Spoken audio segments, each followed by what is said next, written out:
Friends, ఇప్పుడే అందిన వార్త. సుప్రీంకోర్టు సంచలన తీర్పు. రాష్ట్రమంతా షాక్. ఈ విషయాలన్నీ తెలుసుకునే ముందు వీడియోని పూర్తిగా చూడండి.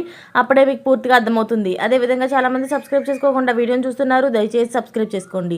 సబ్స్క్రైబ్ చేసుకోవడం వల్ల నేను చేసే ప్రతి వీడియో అప్డేట్ మీకు ముందుగానే నోటిఫికేషన్ రూపంలో వస్తుంది.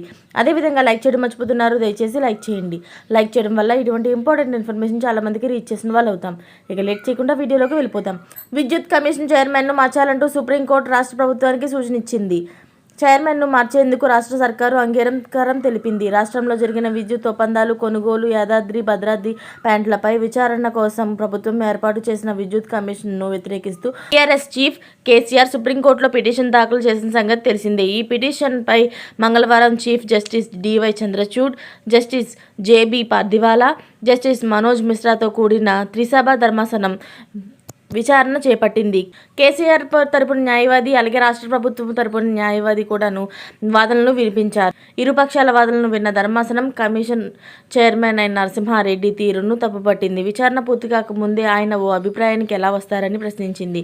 Commission chairman Narasimha Reddy press meet పెట్టి అభిప్రాయాలు వ్యక్తం చేయడం సరికాదని సుప్రీంకోర్టు పేర్కొంది.